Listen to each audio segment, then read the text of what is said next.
My brother, democratic governance is such that you cannot go after the BBC for just telling you that this is what happened. Why are you arresting young people for producing a film about events that we all saw? Welcome to Havana Media. My name is Celestine Wandia. I'll be your host for today. We will be talking about a fiery exchange between ODM Secretary General and Nairobi Senator Edwin Sifuna and Kisumu Senator Tom Ojienda has sparked national interest. During a Citizen TV interview, Senator Edwin Sifuna directly addressed Senator, with Sifuna stating, "You are a professor, act like it." Now, secondly, Trevor, I can forgive Salasia for refusing to read this document and assuming Sifuna signed it. But I cannot forgive Professor Ogenda. Because, Professor, you are a lawyer. When you see people running away from a document, and that's the reason I have brought this thing here, because there's been a lot of nonsense being said about the contents of this document. Luckily for us, all of us here, we are lawyers. They know about the parole evidence rule, that once the contents of an agreement have been reduced into a document, you do not introduce oral evidence to explain its contents because the document will speak for itself. The people who are supporters of this animal, called broad-based, are running away from the contents of the document. That is why the president gets annoyed with me when I remind him what the document says. So when you see Ogenda coming and telling us, oh, there is the document, then there's a philosophy. Read the document. This document is not what brought the former chairperson of ODM into government. As I've said, Trevor, that so-called broad-based animal started existing in Ruto's mind before this document was signed. This document was signed on 7th of February 2025. By that time, Mbadi, Joho, and the others were already in cabinet. This document is not the reason why they are there.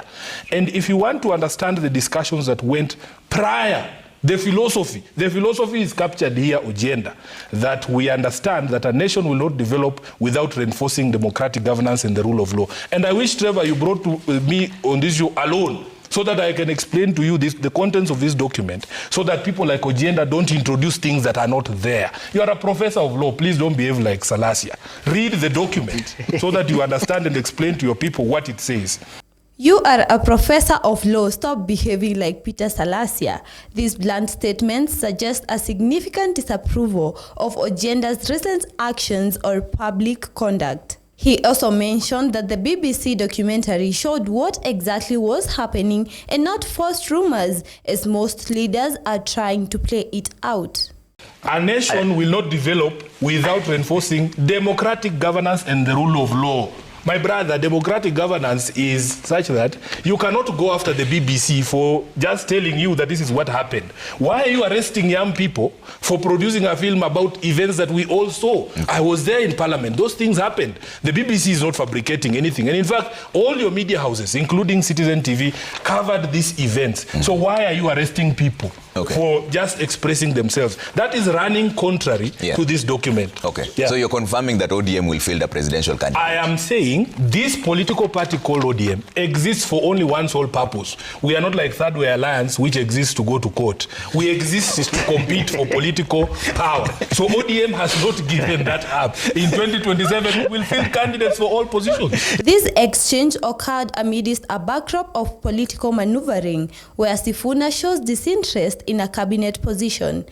He has made an assertion here that I was angling for cabinet. Gender Ministry of Gender. I understand why he says gender, because he knows I'm very loved by the ladies, which is not something we can say about him.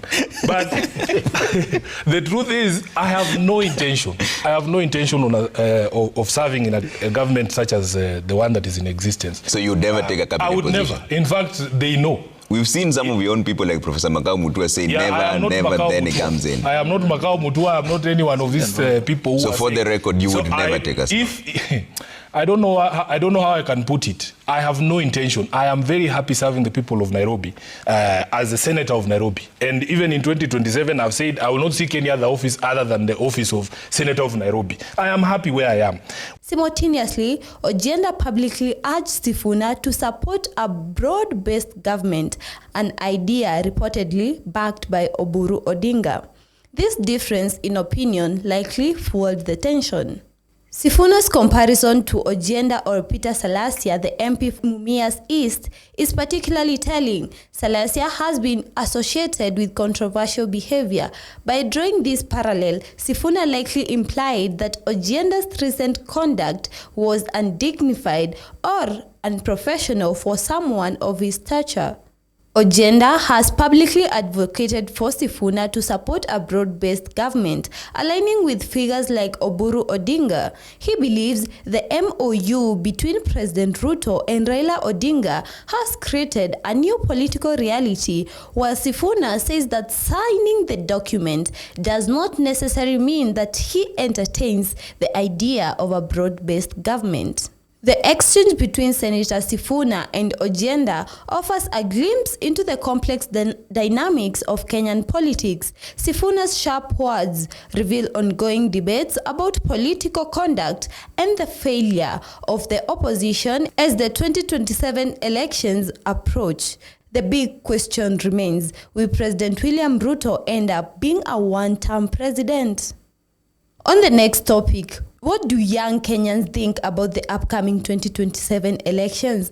Because Mark Ouko, coordinator of the National Students' Council of Kenya, shared his views, and his statement stirred up quite a debate.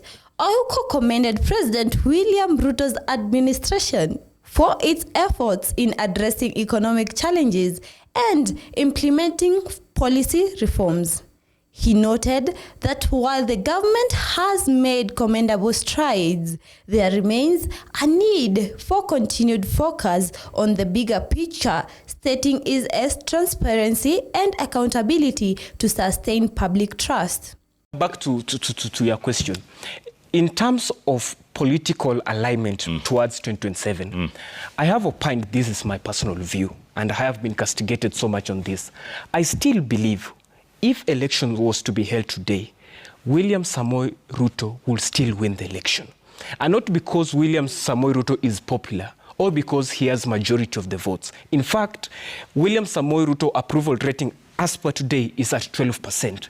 The one factor that will make him to win this election is because of the disorganization amongst us young people, although we are the majority. And these have always opined that a disorganized majority can never win against an organized minority any day, any time. William Ruto knows where to get his numbers, the churches, where he stands on the Land Cruiser, everywhere he goes. When you come to this side of the young people, it is too disorganized. There is no one candidate these people are aligning to. We do not have a one narrative that we are. However, Mohamed Abdullahi said that the government believe that what is being pushed on social media, that is lowering the cost of living, is what people on the ground are also advocating for, where most leaders have been saying that it's not the same. Seems like Kenyans are still debating on the ideal leaders for 2027. Tell us what you think in the comments below. I have been your host, Celestine Wendia. Share, like, and subscribe for more updates in Kenyan politics.